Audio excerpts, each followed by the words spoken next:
All right, Alex, how we doing? All right, for most of my life, I've been told I don't need a mic. All right, so I'm micing this thing, and I'll try and talk quietly.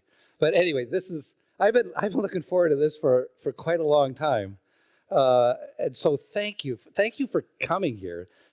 I was telling a few people, I don't think I've had as many of my favorite people in one room at one time since my daughter's wedding.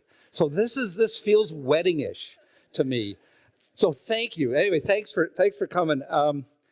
And so there's a couple other things. There's Katie and Christy in the back. All right, so they've done a lot of all the logistics work to get this thing started and off the ground. So I just appreciate my two colleagues in the back there. Thank you again. Thanks so much.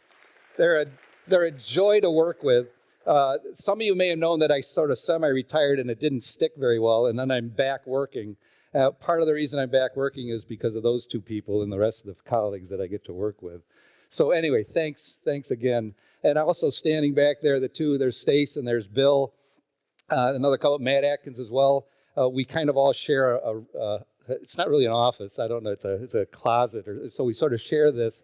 And part of the sort of the genesis of this series was kind of just talking through this stuff. And for Stace and I, we've been talking through this for several years, and then Bill finally said, well, let's get off the dime and let's do something. And so that we've done something. And I was honored. So this is what, when you volunteer for something, and you say, hey, I will help set this thing up. And then they say, well, not only will you help set it up, you're the first speaker. And I go, hey, wait, how did this work out? So suddenly I'm up here. But anyway, I've had a blast sort of going through and trying to remember, as Stace said, this sort of rear view mirror of trying to remember and recall sort of how has God worked mysteriously in my life. And so here's what I'm hoping is that I'm going to just tell you a story. It's just going to be a story. All right, and it's sort of my story. It's also my wife Cheryl's story, but it's also there's other people that are a main part of this story. But there's an author, as Stace mentioned, there's an author to this story. And I want you to, as we're talking, I just want you to, do you see the author? Do you see the author moving in this story? And the author's writing the story, but the author's writing himself in the story. And so I just want you to just see that. So that's part of my hope. And I also, young or old, I'm going to tell a story, but what's going to happen is you're going to recall your story, and you're going to recall times when it's happened in your life. Again, young and old. Old, you're going to have several of these stories. Young, you may have a couple, but be prepared because they're coming. So I want you to just think about the story, right? The story of your life and how you've seen it, and just recall it. But I also want to encourage you to tell that story. That's really encouraging to each other when we see how God is moving. God's an active agent in this world, and how is He moving? And so your stories just reflect that and reveal that. So that's my hope, that this story of mine and Cheryl's and of other people, that might spur storytelling for the rest of the semester, the rest of your lives, or whatever. This is the beginning of this story. That's Romania. Faithfully off my script, stories in vocation and calling. All right, and this faithfully off my script. Folks, if you'd have told me my script would have Romania in it, I'd have told you we're nuts. But my script somehow got Romania in it. So here's the beginning. So what happens in academia, and my other business colleagues go, how does this happen? But every 7 years, we're eligible for a sabbatical. A sabbatical. And what the college does, the college says, we're not going to pay you diddly squat in salary, but every once in a while we'll give you a sabbatical. All right, and so what you get this sabbatical, and they say, we're going to give you, a semester off, and we'll pay you full salary for a semester off. And then they say, but we'll sweeten the pot even more. If you want to take a whole year off, and I think they said, Smith, that would be great if you took a whole year off. That would be great. So they sort of incentivize you to say, if you take a whole year off, we'll pay half your salary. All right, so half of zero is, all right, so it's just, anyway, the incentive is there to take the whole year off. So that's, for me, when you have a sabbatical, and you have a sabbatical coming up, you're constantly on the lookout for opportunities. What might this sabbatical look like? And so you just, you kind of have your ears open, and you're sort of thinking about things. And so this opportunity, so it suddenly arose that I had an opportunity, and this sort of presented itself, to serve for 1 year, and I'm going to butcher the Romanian here, but to serve for 1 year at the, Cheryl, help me, Universitatea Emanuel din Oradea. So that's Emmanuel University of Oradea. Now, you ever heard of that one? That makes two of us, all right? So I hadn't heard of that thing. But this thing came up, all right? So I had this opportunity to do this. Now, this university, in the early 80s, it started, and this is in Romania. In the early 80s, it was under communist rule. And so the beginnings of this university, it was as a underground seminary for lay pastors. And it started in the 80s. And then at the end of 1989, the Berlin Wall fell. And so most of communism as we knew it back then, most of that sort of fell apart. And so you left a lot of countries sort of, leaderless and rudderless. And suddenly they had freedom to do whatever they wanted to do, basically, but they didn't really know what they wanted to do. But for this university, suddenly they could become above ground. And so what happened at this university in 89, again, they came above ground, and then they began to develop programs, education, and they developed programs in social work. And then in the early 90s, they developed a program in business management. And so that's this university. It's this fledgling Christian university. And that was the opportunity that I had. And the other thing that you need to know about this opportunity is they said, Tom, we can't pay you a nickel. We don't have any money, and we can't pay you. All right, so everybody got that? Now, just realize that I'm used to that. So it wasn't a big shocker. But that's there. So when you tell people this, when I would tell people about this opportunity, I'd say, hey, there's this opportunity in Oradea, Romania, at a university that isn't going to pay me anything. And they had questions.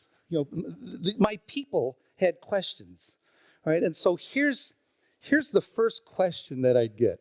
That's the first one. Why in the Sam Hill, Romania? Where did that come from?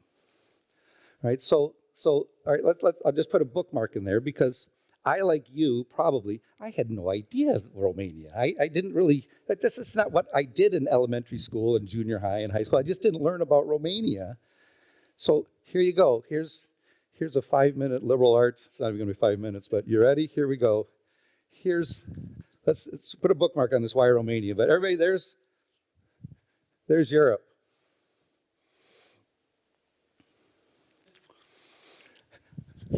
All right, if you're like me, I recognize Italy. All right, I got Italy down. I've been to Great Britain. I know that island up there, right in the top, in the left there. I've got England down. This is Spain over here. There's France going on over here. Germany somewhere in the middle there. And the further east I go, the less I know. Well, anybody, not anybody, but anybody, and I know a couple of you, anybody been actually in Romania? These are there's only 4 other knuckleheads in the room, right, who have actually been in Romania. So Romania, now just as, try and guess which one it is. You don't have to tell me, but just in your own head, try and guess to see which one you think that is. This is the teacher in me coming out, obviously, right? So how you doing? All right, you got it? You got where you think it is? All right, I see everybody saying, all right, there we go. There's Romania. It's like way over there. It's way over in the east. So that's Romania, and there's some really cool things about Romania. So again, that's when you color it in, and that's the color picture. That's with all the answers on it. But here's Romania. That's what it looks like. It doesn't look like a fish. Everybody says, can you see the fish in there? So it kind of looks like there's a fish swimming this way.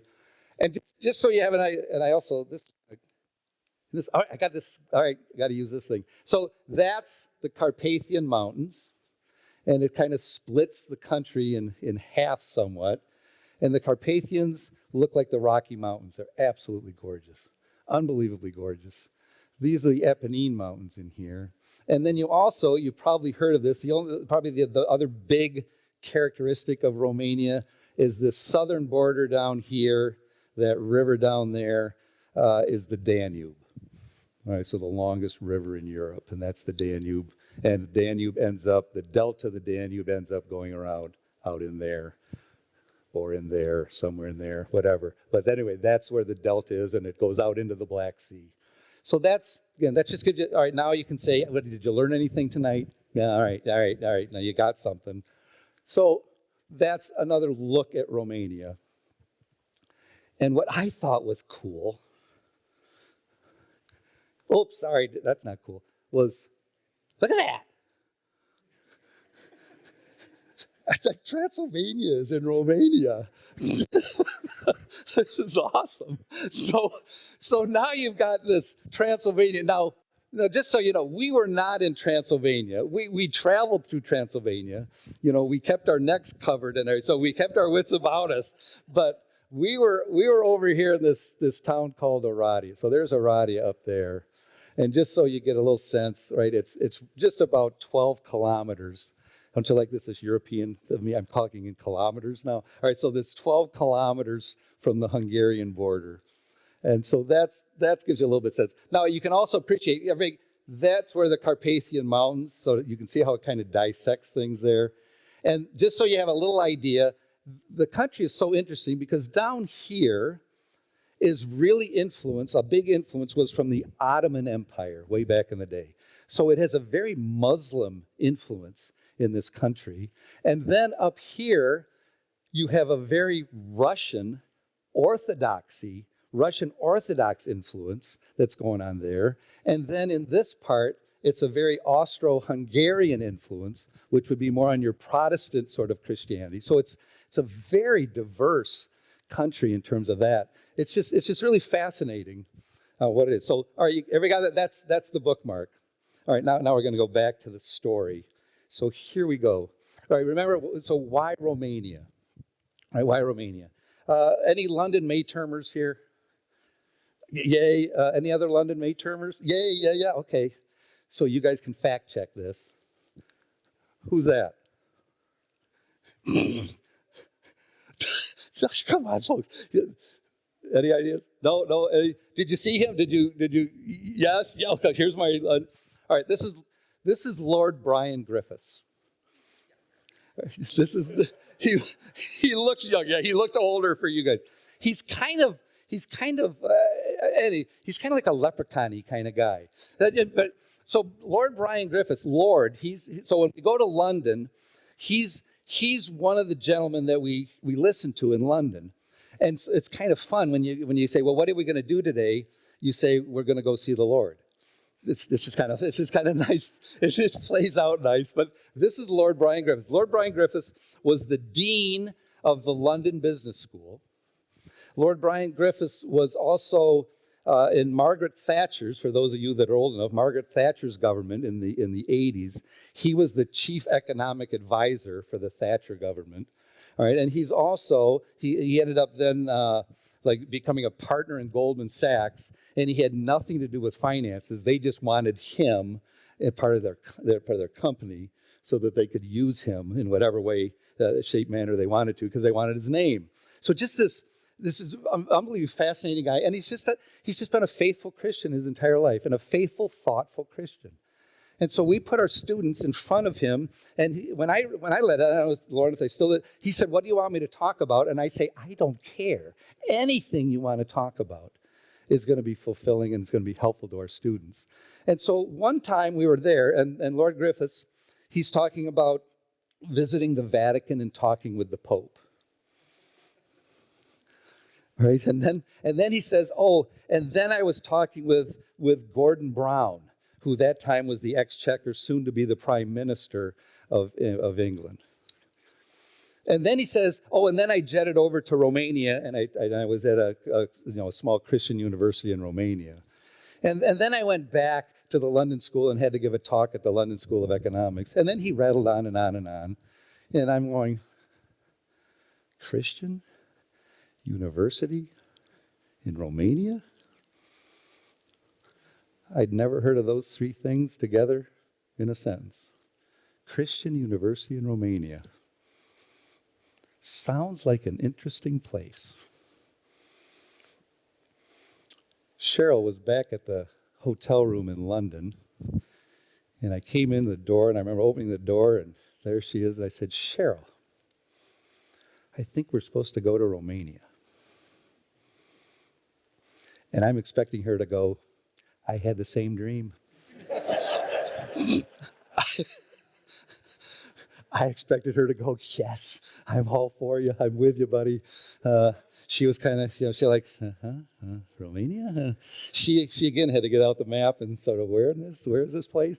So what I want you to appreciate is that I, at that point in time, it's what I call a nudge. I felt a nudge. I don't know how God speaks to you or doesn't speak to you or in what ways he speaks to you. Old Testament times he comes up in dreams. Sometimes he shows up in angel form. But for me, it's a nudge. And it kind of gets me in this bigger gut than I need to have. It kind of gets me there. And it's just this, I think I'm supposed to do something. And it's a nudge. Now I felt this nudge pretty strongly. All right, so now, I'm also married. And when you're married, it's like the two become one, and you're like, you have these co-purposes, and you're living life together. And so when I went to see Cheryl, so Cheryl is usually my sounding board. And it's usually Cheryl and I are simpatico. It's like, Tom, if you're sensing that, you know what, I'm sensing the same thing. I did not get that. All right, she was no help at all in terms of validating this nudge. All right, so now you just got to know that I'm out on the edge of this nudge, all right, and I'm about ready to fall, and I have no support yet. It's just, Tom, if that's what you think, I don't know if you have spouses or your relationships or whatever, that I knew she wasn't for this. She gave me all the nonverbals that she could to say she wasn't for this, but then she said, well, if that's what you're thinking, then what we did was said, okay, all right. So I sort of said, oh, I gotta run this by some other people. So I said, can you tell me somebody that I can talk to that can tell me a little bit about what this Romanian thing is? So this is a gentleman. This is John Lenton and his wife Ann. And so what we did is not too long after, Lord Griffiths set us up with this couple, and John had quit a very successful career in financial services, and he went to become the first dean of the business school in Aradia. And he had since left that position, but Graham Griffith said, you need to go and talk to him. So Cheryl and I, and this is true, Cheryl and I spent a Sunday afternoon with them. And what do they do in London or in England on Sunday afternoons? You have tea. Obviously, you have tea. So we had tea together, and what was on the telly, it's not a television, it's the telly. What was on the telly was the Jubilee of Queen Elizabeth. So here we are with this couple, and we're watching the Jubilee, having our tea, and he's saying, I think it was oh nuts moments. She wasn't really all behind, and she's right here, so you can fact check it with her. All right, so she's just not totally on board yet. All right, so I just want you to know, so here's this nudge without my significant other not nudged with me. All right, so that's the sort of why Romania. So now when people said, why Romania, what would I say? Because Tom felt a nudge. All right, second question, ready? So why Romania? Here's second question. Second question was something like this. So, well, how are you going to get paid? Because when I tell them, I think I got this, right, I got this thing in Romania, and guess what? They're not paying me. People would say, that's not sensical. So how are you going to get paid? Well, no problem.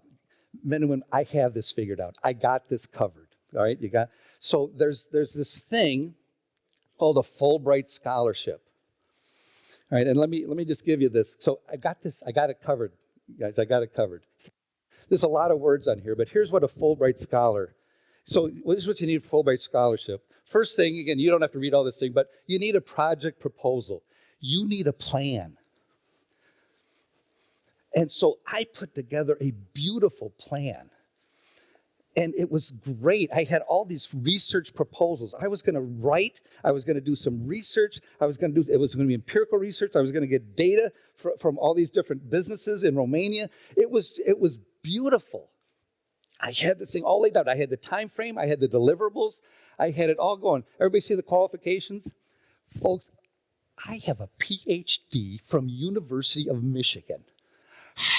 I am like qualified.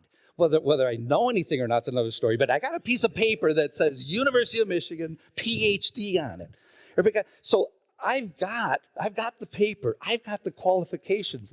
And look at this contribution. They also want to have this contribution, extent to which the candidate will help advance Fulbright aim of promoting mutual understanding. How much more mutual understanding can you get about me trying to learn about something I know nothing about? Right? We're trying to understand each other, this Eastern European culture and how they're doing business after the fall of communism. It's just brilliant and beautiful. And can you all appreciate this last thing? That if all else being equal, we will give preference to a certain group of people. They're further along in their careers. They're old. Is that me or is that not me? All right, this is just built for me. All right, and this would have covered not only, I'm starting to get greedy when I think of this, it would have not only covered all my expenses, but I probably would have had a little bit of money left over at the end. This is ideal. And then to top it off, my boss at the time, I went and I said, what do you think? And he said, that's you. And he wrote me this glowing reference. It was unbelievably good. And so we put this proposal together. We sent it to Fulbright. I attached this glowing reference, and I sent it in. And guess what happened? They rejected me out of hand. No reason. They just said no. Now, I'm thinking, Lord, this would be a great time for you to validate my nudge. It'd be great. In fact, this probably didn't even have to be coming from you because I think this is all me. I qualify for this Fulbright. Nope. Rejected out of hand. I like to think of that as strike two. No validation from my wife, strike one. No validation from Fulbright, strike two. Right? So here we go. Here's the next question. So why Romania? Nudge. How are you going to get paid? I don't have a clue. Don't know. Well, what are you going to do there? What are you going to do in this place? Those of you that are in my Business 150 class right now, you know the answer to most of the questions you ask me. You know how I answer it. I don't know. I don't know. I didn't know. When we were talking back and forth, and we were talking to the university and back and forth with me, and when I told everybody who asked, I said, what we basically said is that Cheryl and I are willing to do anything you want us to do. We will serve in whatever capacity you want us to do. That's what we said. 1 month before we were supposed to go to Romania, we still did not know what capacity they wanted us to do it in. 3 weeks, we still didn't know. 2 weeks before we left, we still didn't know. 1 week before we got on the plane to go to Aradia, they said, Tom, this is what we want you to do. Remember my plan for Fulbright? Research, doing all this great research, writing. relaxing, all this kind of stuff. Said, you said you would do anything we asked? Here's what we ask. We want you to teach 3 classes. Not just any 3 classes. 3 classes that I have never taught in my life. Now, those of you that know me, you'll laugh at this first one. The first class they asked me to teach was accounting. The second class they asked me to teach was a class I've never taught in my life, was entrepreneurship. And the third class they asked me to teach was a class that Hope first asked me to teach, but then asked me to stop teaching because I bought a horse. This is called finance. Anybody stupid enough to buy a horse is not teaching our students finance. All right, everybody got that? So that's the 3 classes they had me teach. They had me teach entrepreneurship, accounting, and finance. And they gave me a week notice. I call that strike 3. That's not what I had in mind. It wasn't even close. In fact, I'm getting depressed at trying to do this thing. So what are you going to do? All right, so keep that thought in your head in this sort of what are you going to do? Right? Because that's what I started to do, and that's what I did do. So here we go. So 1 week later, we're on a plane, and we fly into Budapest, and that's in Hungary. All right, so we fly into Budapest, and then what we have to do is you got to know that, I don't know what, but every time we did this flight, havoc happened, chaos happened. And for some reason, they looked at my face, and they thought I was a criminal or something, because they always dragged me out of line, and they would ask me tons and tons of questions. And every layover, they would ask me, what are you going to do? Why are you going to Romania? I don't know. That's not the answer they were looking for. But that was, I don't really know. I'm supposed to teach these classes I've never taught. I wasn't going to tell them that. I just said, basically, I'm going to kind of go there and serve. How long are you going to stay? I think we're supposed to say a year. Okay, all right. And then eventually they'd say, okay, go on. But anyway, we were supposed to arrive in Budapest early morning. We ended up arriving there like mid-afternoon. It was just a horrible flight. So they get us, and then we have a driver from Aradia who drove. So this is a 3-hour drive. All right, so I'm going 3 hours. Oh, shoot. Get out of here. Let's see, I'm going a 3-hour drive. Here's 3-hour drive from there to there. So now what happens is that Cheryl is just not feeling well. Big, huge headache, like migraine headache. And so we get to this driver, and this driver, speaks in this foreign language. He doesn't speak English. Like, what's wrong with him? He's not speaking English. He's speaking this Romanian thing that Cheryl and I tried to learn, and we gave up because we just couldn't get it at the age we were at. And so we've got this little spotty, and Cheryl immediately dives into the back seat.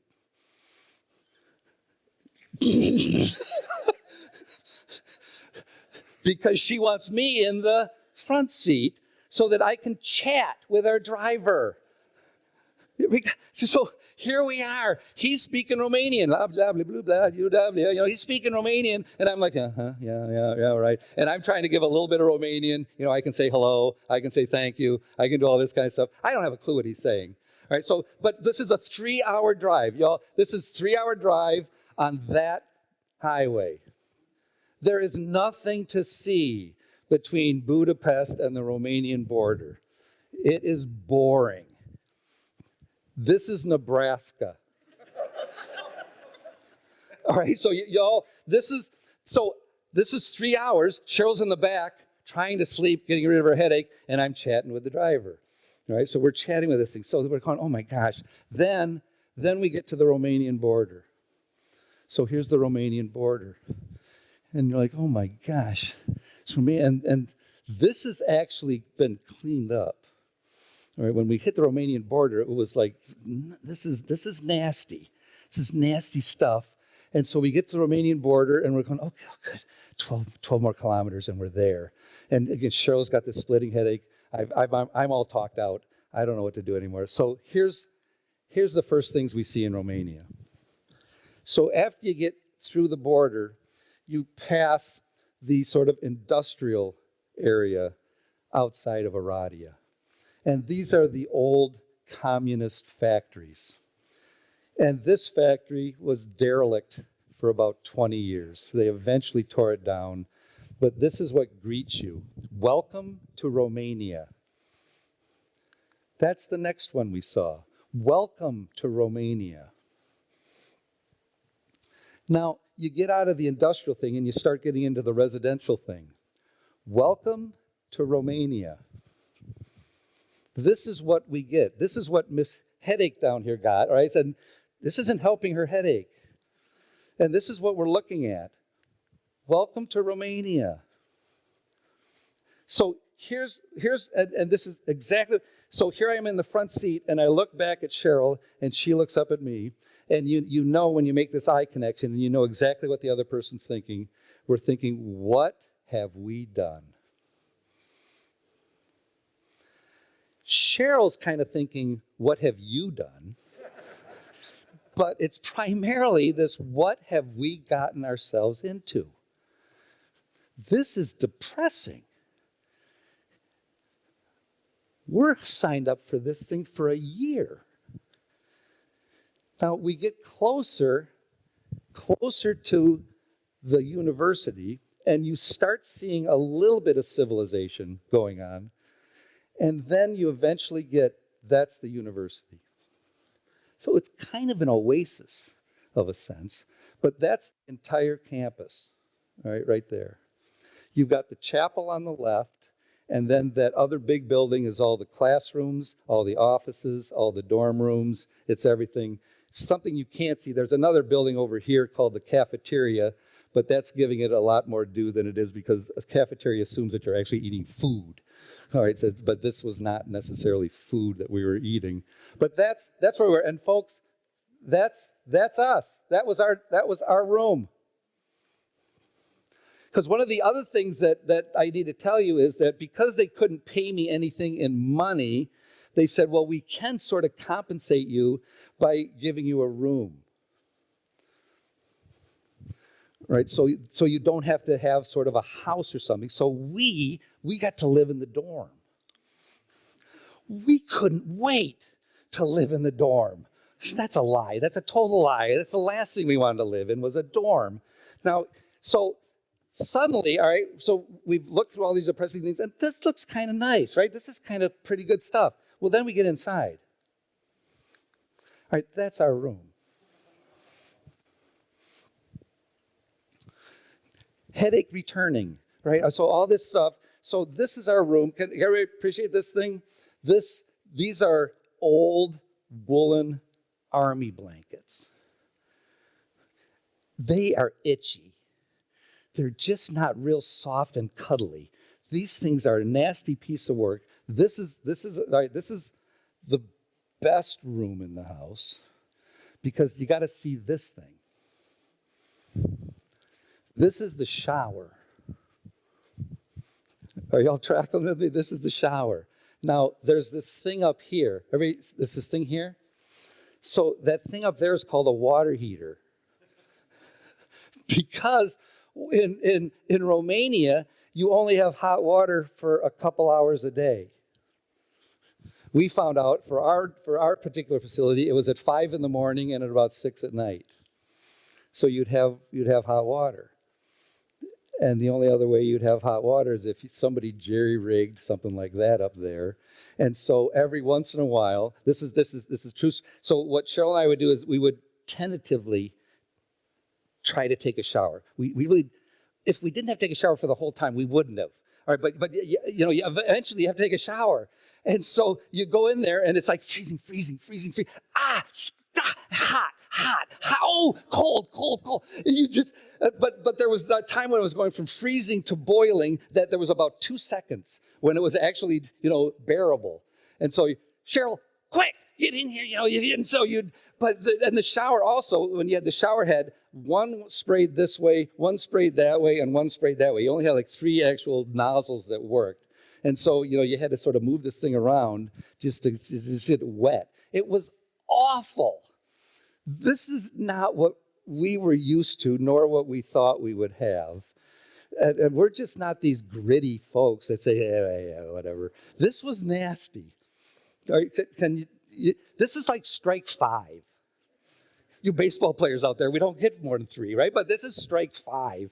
So here, well, finally I get to students. All right, well, at least this is sort of something I do. I kind of teach students, so I can sort of relate to students when we speak the same language. But so here's my students. So what you need to know about the students, so there they are. By the way, Romanians, and you get lovely singers. I don't know if it's the language or what, but boy, can they sing. And they did a lot of singing. We heard them outside our dorm room a lot singing, which was actually quite nice. But here we are. Can anybody see where we are? Can anybody see the restaurant? All right, we're in McDonald's. Second best restaurant in Aradia. That's awesome. So here's McDonald's. Here's some of our students. Cheryl's taking the picture, so Cheryl's in there with. So what you need to know is, and as most of you know who are my students, you know that the first day of class, I like to give assignments. Let's go. We're starting right off the gut. Let's go. And I give an assignment. And so for my accounting class, I give them an assignment on the first day. It's a pretty easy assignment. Accounting's not rocket science. It's fairly straightforward. So I give them an assignment. Well, when I give an assignment to my Hope students, and I assign it, and I say, here's the due date, 98% of you actually do it. Guess what percentage of Romanian students do it? 0.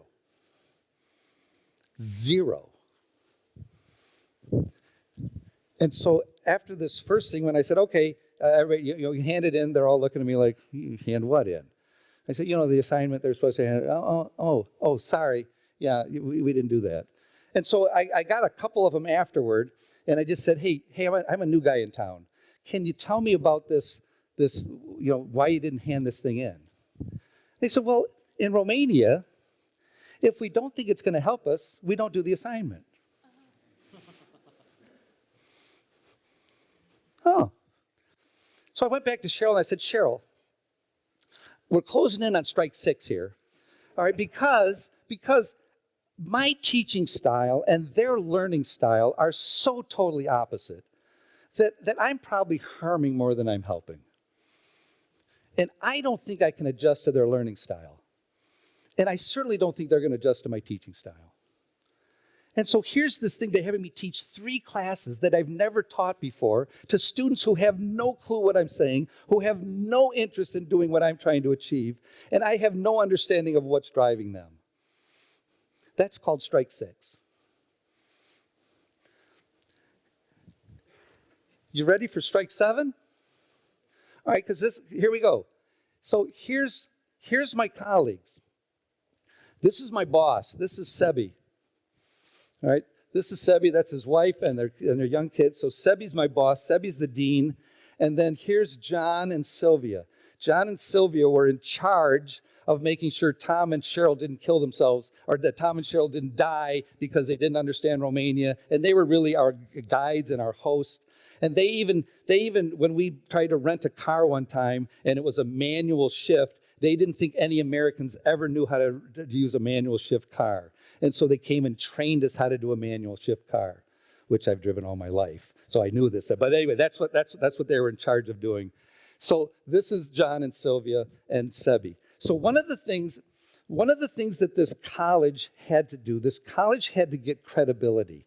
This college had to somehow play with the big boys. They somehow had to have credibility within the academic community, and they had to have credibility within the Romanian country. That are they a legitimate academic institution? And one of the things, they were pretty good at the teaching aspect, but one of the things that was holding them up was research. They just couldn't generate enough research and good research in order to prove that they were credible. So in other words, the accrediting agency, they were not accredited. And so this college was constantly trying to become accredited. And it was a big, huge thing, and they were constantly in the throes of being accredited. So these folks, what they tried to do, they said, well, how can we get research out here? They put together a talk, or a series of talks, if you will. They invited 12 people in to give a talk on anything. They just said, come and give a talk. And so what they did is they recorded the talks, and the talks were in Romanian. And then what they did with these talks, they recorded in Romanian, and then they Google Englished from Romanian to English. They did a Google Translate from Romanian to English.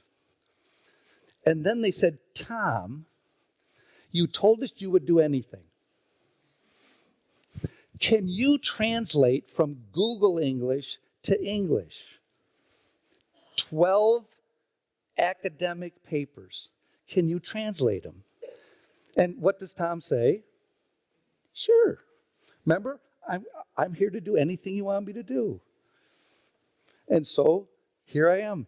I'm doing the first paper, and I'm going with Cheryl. I'm going, Cheryl, this is rotten. This is not good stuff. I can't believe, what am I supposed to do with this? And so I'm fixing the grammar, and I'm doing okay with the grammar, and I'm fixing content. I'm changing words. I'm changing results. I'm like, this doesn't make any sense. And so it took me about 5 to 6 hours to finish the first paper. Are you doing the math? There's 12 papers. So I went to these folks, and I said, do you want me to just do grammar? Or do you want me to do content and grammar? And they're like, just do grammar, because we got to get this stuff done fast. We need to get it out fast. And so I'm like, all right, I'll do the grammar. So here's what happened, that I finally got done with all 12. And this is about November. And I'm done with all 12. And I go to them and I go, they're done. And they're reading through them. And it's the three of them. It's Sebi, Sylvia, and John. And they're looking through them. They go, oh, this is great. This is great. Oh, this is great. This is great. Thank you so much. This is great. Thank you. Thank you. And then they said, we would love to recognize your work. We would love. And we want to put your name on the front cover.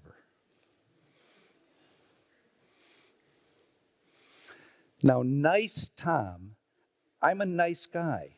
Nice Tom says, that's okay.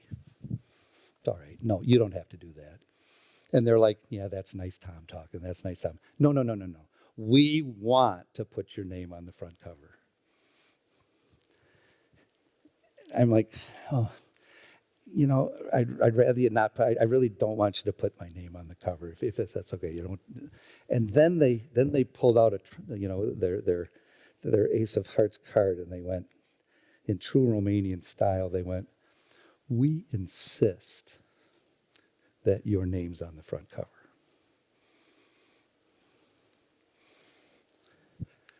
Have you ever been there?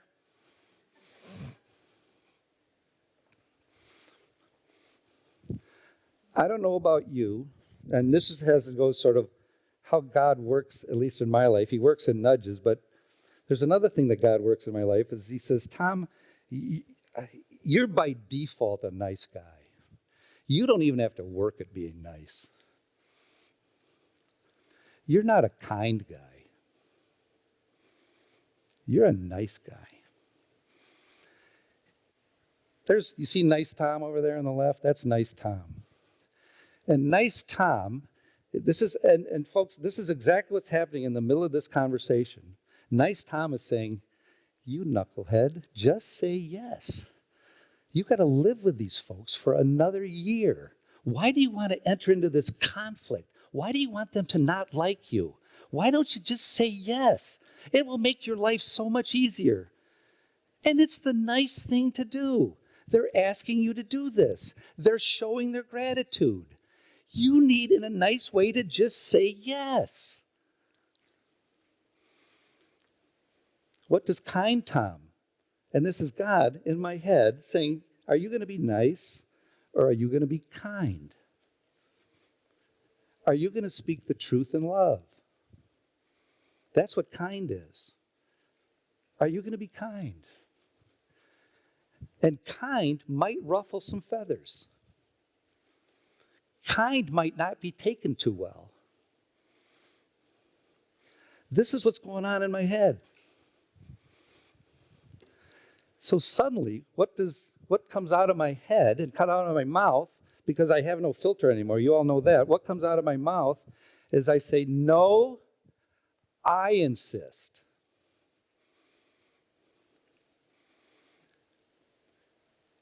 And it's exactly what was in the room right now. Total silence. I'm thinking, oh, good grief. What have I done? And then they said, why do you insist? And folks, I don't think this is what the Spirit would have said, but this is what came out of my mouth. It said, well, I'm not in the habit of putting my name to crappy work. I don't know how crappy translates into Romanian, but that's the word I used. I'm not in the habit of putting my name to crappy work. That is not what Tom generally says. That is not nice Tom. That ruffles feathers. So I said, I'm not in the habit of putting my name to crappy work. And there was silence for quite a long time. Silence. I said, can you tell us why it's crappy? They used the word. Can you tell us why it's crappy? I said, I sure can. Normally, research has what we call a thesis statement. Research generally has a hypothesis. It generally centers the whole thing. You're trying to answer a question or try to get some new information on a question. None of these have research. None of these have thesis statements. I go, Anything else? Well, yes. As a matter of fact, yes. Usually when you have a thesis statement, you also try and see, has anybody else done any work on this thesis statement? All right, we call it a literature review. Has anybody else done anything on this? And you want to credit people who have done stuff, and you try to advance whatever work's already been out there, and sometimes you do some new work. But you got to have a literature review. Anything else that you think was wrong? Well, yeah, generally you have a research methodology. Generally you have a way in which you're trying to answer that thing, and you're using some research method, some empirical, some scientific, or some sort of with some sort of, are you surveying? Are you interviewing? You've got to have that all spelled out. They go, Anything else? Yeah, I do. I'm on a roll now, folks. I'm on a roll. Anything else? I go, yeah, there is something else. You call yourself a Christian college. And one of the distinctions that you can make as a Christian college is you can actually do research in the context of the historic Christian faith. You can actually bring in biblical principles into your research because nobody else in Romania is doing that. They went,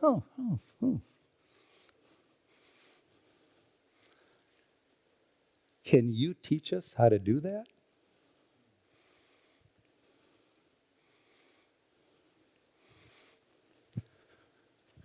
What are you going to do in Romania? I'm going to teach them how to do that. That's what I'm going to do in Romania. Within a week, we made some drastic changes. Within a week, they canceled all the classes I was supposed to teach the next semester. God bless them. They are wise, discerning people. We cancel them all. All right, what did they do? What else did we do? They said, can you teach a research methods class? Absolutely. I taught a research methods class. And guess what? It was to students, it was to graduate students, but it was also all the faculty who were in that, the business department audited the class. So I had all the graduate students and I had all the faculty members in this research methods class. Then we had a research methods workshop because they had another graduate program out in Cluj, which was a city about 2 hours away. And so I did a 2-week workshop in Cluj for graduate students who were on that site. Then we sponsored an academic conference. So we said, let's have an academic conference, but let's not invite people to say whatever they want to say. Let's tell people that they have to submit a research paper, and we will review the research paper, and we will accept or reject your research paper, whether it's crappy or not. And if we think it's too crappy, we will also give you feedback on how you can make it less crappy. Right, so the stuff that's coming in is going to be good stuff. And then when you actually do submit this thing and we accept it, you will then speak and you will give that paper orally. Are you tracking? This is all new stuff. This is what came out of that first conference. This is a proceedings. It's in the back there. If you don't believe me, it's in hard copy in the back there. And you know what's so sweet about that thing? I'm like the lead guy. I'm like the lead author. The first paper in there is my paper. It's really high quality, folks. It is really good stuff. So that's one. But there's not only that's just part of the story. There's also another paper in there. And you guys, you're going to love this. This is just so God thing. But here, so this is Daniel. Daniel on the left. Daniel is one of my undergraduate students in that first semester. All right, so there's Daniel, and there's, you've seen John before, so this is John. This is one of my colleagues. So this is John, who's a business faculty member. All right, and I'm the third author of this paper. All right, you ready? Here's the paper.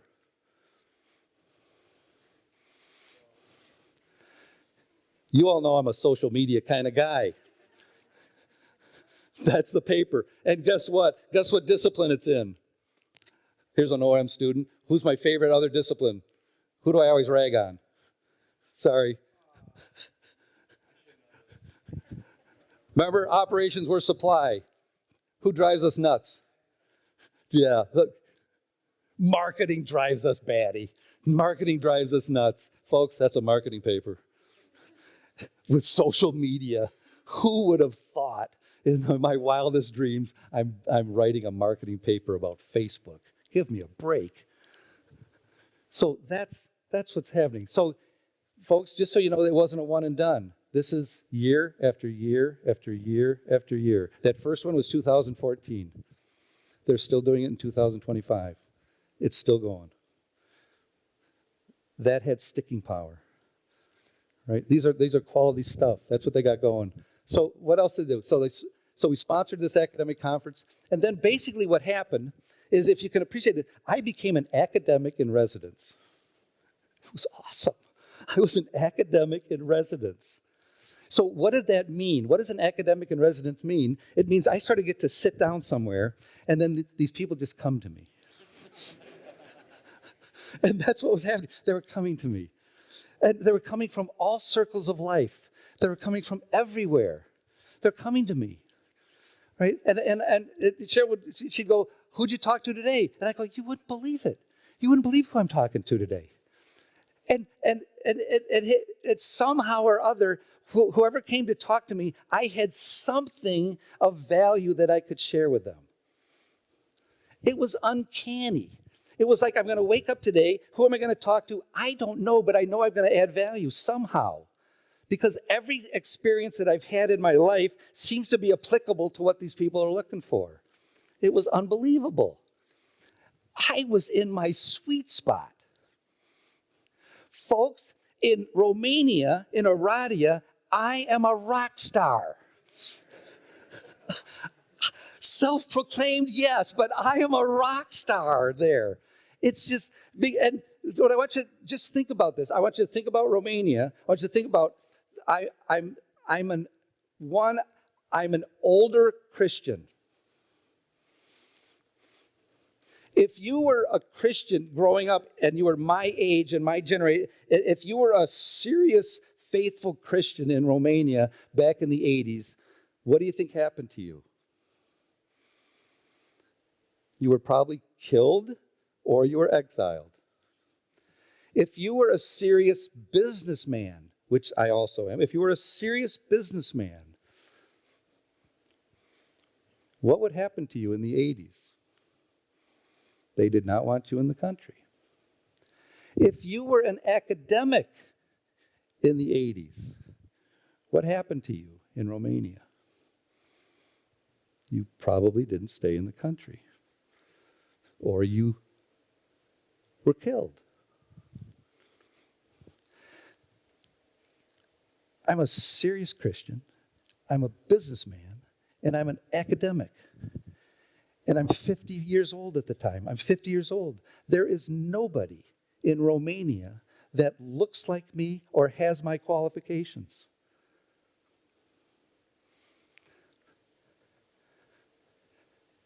Tom, I need to nudge you to Romania.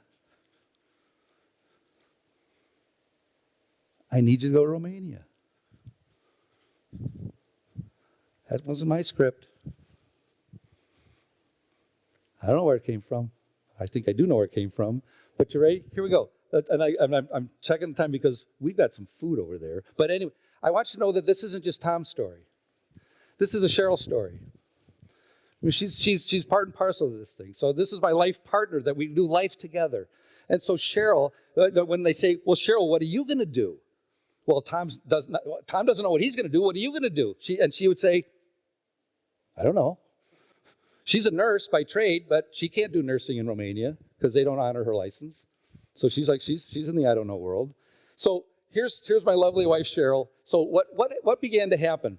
Well, Cheryl sort of became the dorm mother. And there were these women who would look to Cheryl and say, I think she could mentor us. She's got something that we would like. We would like to rub shoulders with Cheryl. We want to hang with Cheryl. And so what Cheryl would do, every Friday, she would get together with these young ladies. And I think it was about a dozen at the end. So she'd have a dozen young women. And these women, they would share a meal together. And then they'd have Bible study together. And they would just hang. Here's 4 of these young ladies. And by the way, my wife's a great cook. They loved when Cheryl would cook. And so great stuff. So here's part of her story. Did she know she was going to do this? Absolutely not. Here's what else would happen. Cheryl, these 3 women found out that Cheryl was a nurse who wasn't allowed to practice in Romania.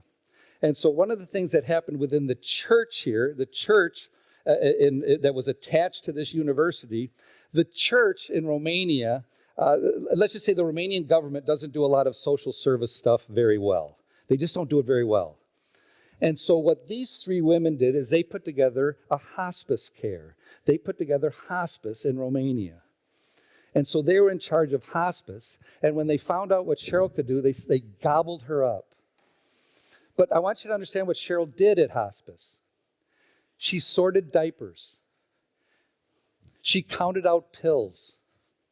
She did any scut work they asked her to do.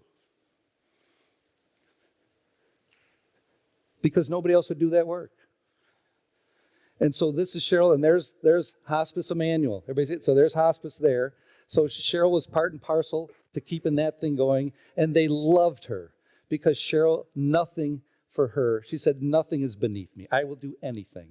This is not belittling. This is honoring work. Also what happened, everybody, just so you know that Oradea actually has some nice things to it. This is also Oradea. So this is downtown Oradea. What they also had, there's a little bit more of downtown Oradea. Here you go. But what they would do, which was kind of cool, is what would happen to this university is they would get people who would visit. They would always visit. And when visitors would come in, they'd come in once a week. It would be a different group visiting, and they were trying to help. These were mission groups from the States who were trying to help Emmanuel University do their job better. And what would happen is these folks would descend upon all these people, and it would wreak havoc within the university because they had to drop everything they were doing, and they had to take care of these missionaries who were coming to help. And it wore them out. They were evenings doing all this hospitality stuff. They never saw their families. It wore them out. And guess what? They'd finally get these folks to leave, and guess what would happen the next day? A new crop came in. And so one of the things they said is, hey, this Cheryl, she seems to be this hospitable thing. She's wonderful with hospitality. So that's what they had us do. We became Hospitality Central. It was great. We got to eat at the best restaurant in Aradia. It was fit. So this is what Cheryl got to do. So there's some more folks.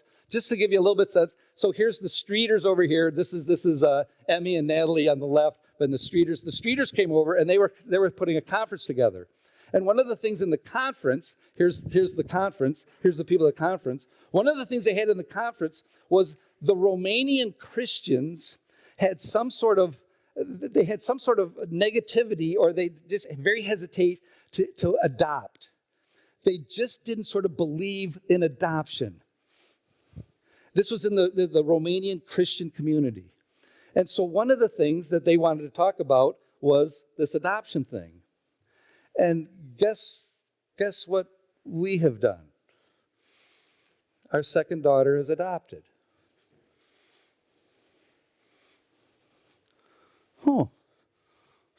Coincidental.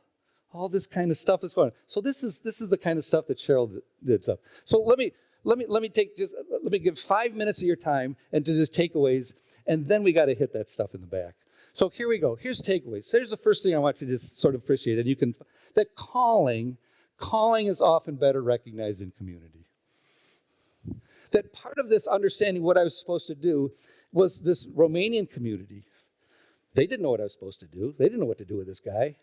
And together we figured this thing out. Brian Griffiths helped me figure this out. John Lenton and his wife Ann helped me figure this thing out. My colleagues helped me figure this thing out. But this calling in community, right, that we need to be together. We need to be talking together. We need to be running these ideas across each other. We need to be sharpening each other. That's one thing that hit us. So this is calling in the rearview mirror. That makes some sense. Here's the second thing I want you to appreciate, is that this calling thing is really nuanced. It's not this simple thing, I think I'll go to school and I think I'll find my calling. It is quite nuanced. And God is quite nuanced. But the first thing for me is that, hey, you're called by somebody. You're called by God. God is the caller. He's calling. He's the author. So you're called by something. You're also called to something.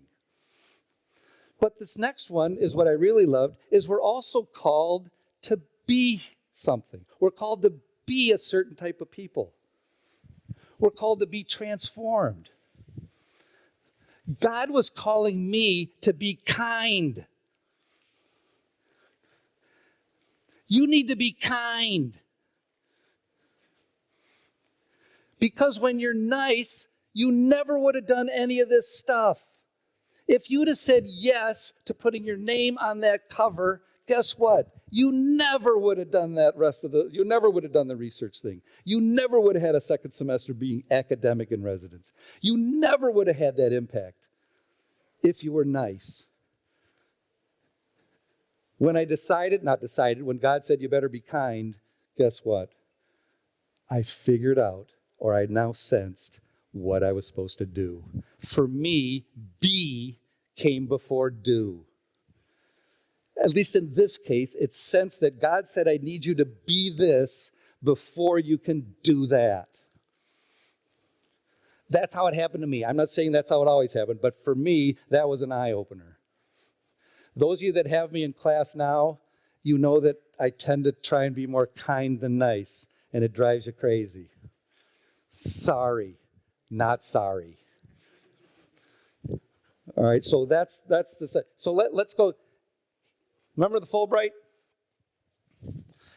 Remember my great idea? This is how I was going to fund this thing. And folks, again, it should have been a slam dunk. It should have been a slam dunk. It wasn't a slam dunk. Can you see this last thing on the bottom? Here's what Fulbright tells you. Fulbright says it's our policy that reasons for non-recommendation, isn't that a nice way of saying no? That's like for non-recommendation and non-selection of applicants are not given. Fulbright did not tell me why they didn't accept me. They don't do that. I know why they didn't accept me. Can you imagine if I'd have gotten the Fulbright?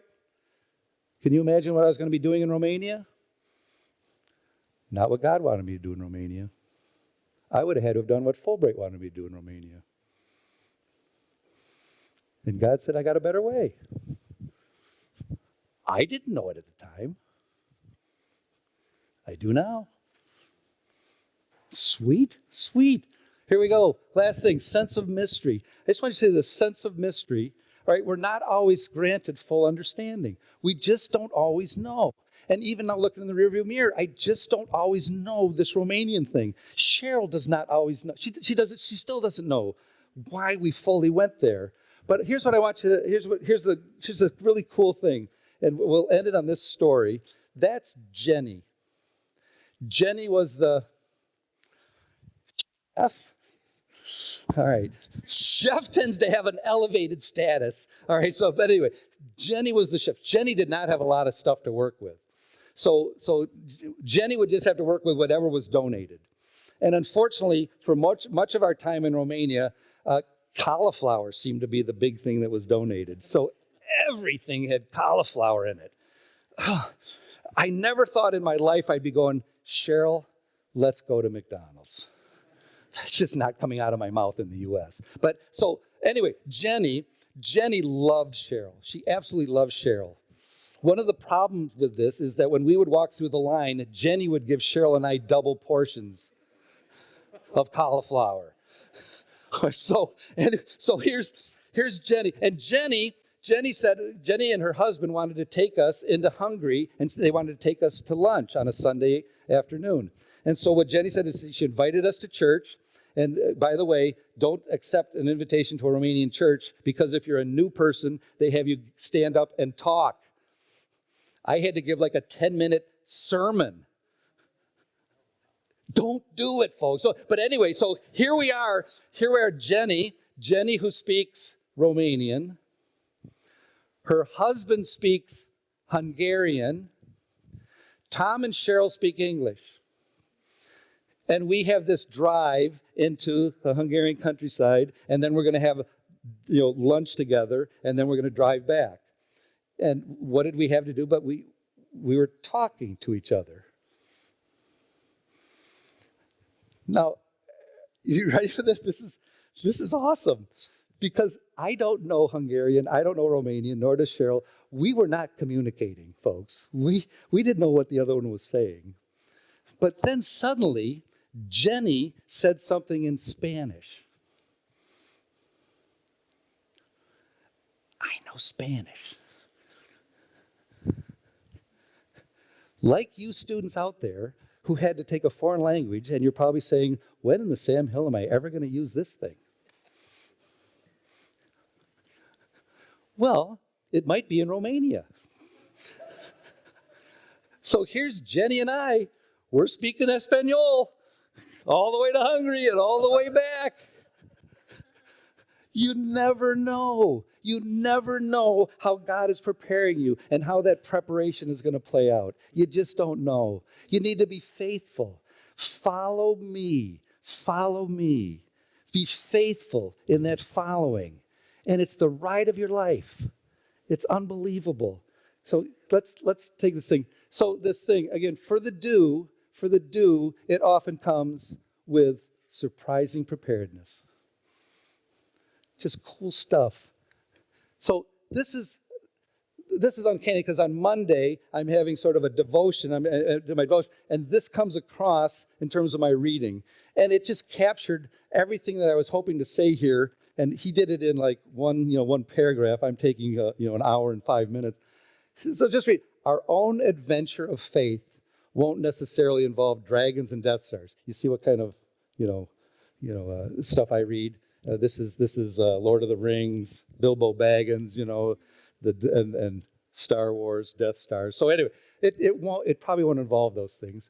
But the call to undertake a journey of discipleship is found just as much in the small moments of everyday life, in facing recurring fears, in doing difficult tasks, in submitting to God. As we do so, we discover that the one who calls us also equips us and promises to go with us. That's pretty profound. Couldn't have said it better, and he said it wonderfully. These are our dear folks in Romania. They had a surprise going away party for us when we left.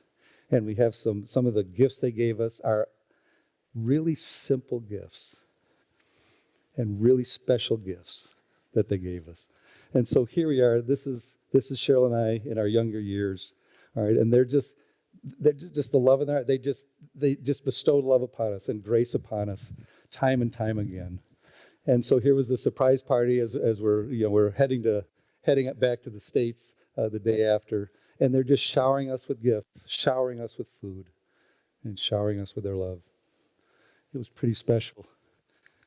Here we go. That's what I want to leave you with. I want to leave you with this thing out of Ephesians.